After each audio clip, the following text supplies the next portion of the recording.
2700 BCE, historians have found evidence of magicians performing tricks. For instance, the classical cup and balls trick was performed in ancient Rome.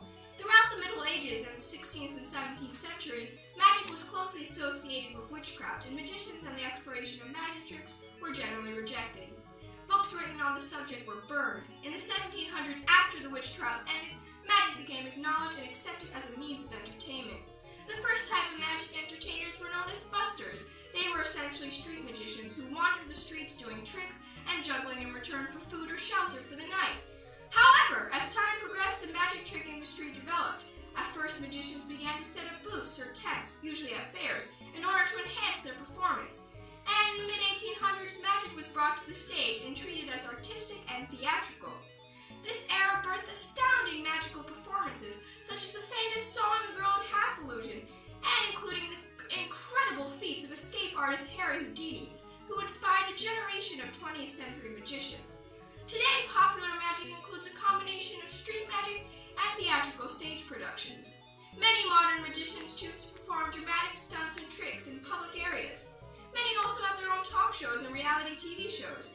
Interestingly enough, women do not seem to make up a large part of today's magical entertainment scene.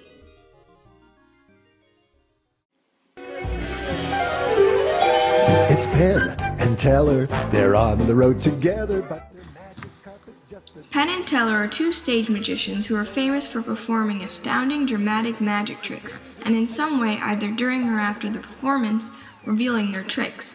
Teller claimed that throughout his career he wants to reveal to his audience the everyday fraud of perception.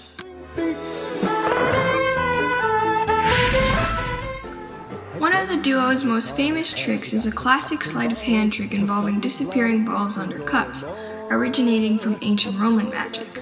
During the show, they performed it with clear plastic cups, thereby revealing the secret to the trick. However, the audience was still amazed by the quick movement of Teller's hands. They saw how the trick was done with their eyes, but could not comprehend it with their minds.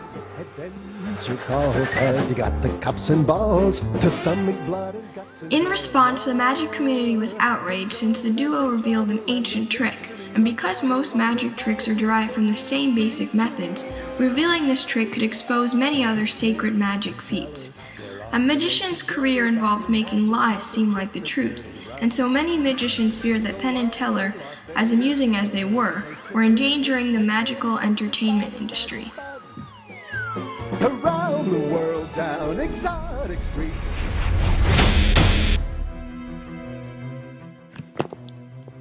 David Blaine, a street magician, at the start of his career performed magic tricks on the streets of New York and filmed people's reactions to them.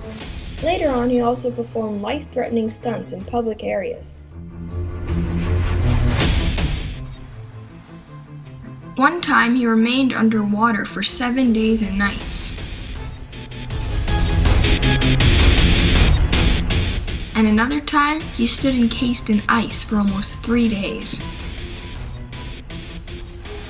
Some people consider magic to be anything that goes far outside the realm of everyday experience or beyond the normal range of human capabilities.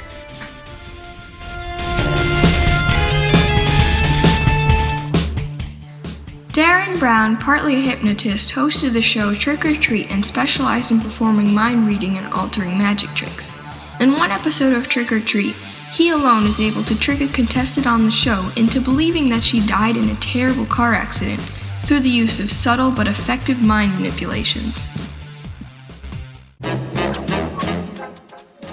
Uri Geller is a Hungarian magician who recently became famous in the US, and unlike most of these other magicians mentioned, actually claimed that his magical performance was made possible by a supernatural ability he possessed. Even after observing Geller's performances under laboratory conditions several times, scientists have still not been able to prove Geller used any form of trickery.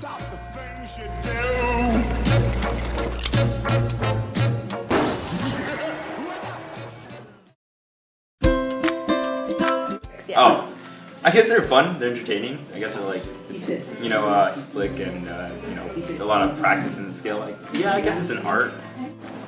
They're performing certain things and with certain steps to seem as if it's magic, but I feel like if we really understood what they were doing, it would seem a lot less spectacular. I think it's really entertaining and kind of amazing, I guess, to sit there and watch. It's fun. I like that stuff. It's deceiving to the eye. I don't think that there's like a difference between fake magic and real magic, and I think that like magic tricks aren't really magic. It's just like people think of it as magic because they don't know what's actually happening. Fake magic and real magic. No, I wouldn't. I think it's all, when I think of magic in the everyday world, magic tricks, magicians, I think of cases of illusions. I do think there's fake magic and real magic. I think fake magic are all those tricks and illusion, and then real magic is more about positive thinking. I think sort of the Harry Houdini magic is more harmless. You know, it's just for entertainment, just to entertain other people to have enjoyment. While the voodoo magic is sort of like a sort of more harmful magic because you actually want these people to believe in this kind of belief and superstitions. Fake magic would be something. Would be, I guess, illusion tricks. While real magic would be like things that can't be explained, like in fantasy books and like Harry Potter. You know. To me, magic and religion are sort of very similar, right? They're constructed truths that perform a function. The notion of fake and real doesn't really seem to apply. You know, the quarter coming out of your ear and the rabbit out of the hat, that's illusionism. And it's great fun. And interestingly enough, when you think about it, it requires a great deal of sort of scientific, mechanical understanding because to pull these things off. Also psychology, so you need a lot to make it work. But I don't think you would define it as magic. I don't think there's a difference. I mean, there are obviously different categories of magic. I just don't think there's real magic. There's just fake magic. Just fake magic, yeah. Fake magic would be the ones where there's a complete trick to it, like anyone can do it. And I think real magic is more like you really have no idea what's going on, there's really no trick, and that only some people can do it.